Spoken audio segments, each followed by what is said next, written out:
Camera action. এই কি হচ্ছে, তোমরা নামাজ পড়তে যাও না কেন? সাগর এদিকে কাম।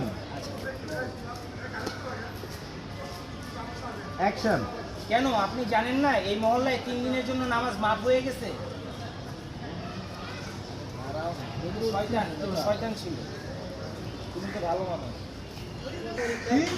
কে বলছে তোমাদেরকে 3 দিনের জন্য নামাজ মাফ হয়ে গেছে?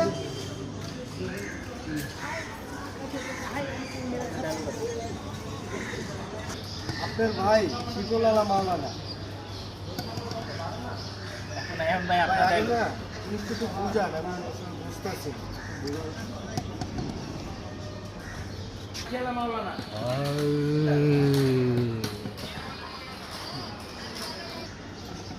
লাঠিয়ালা মাওলানা।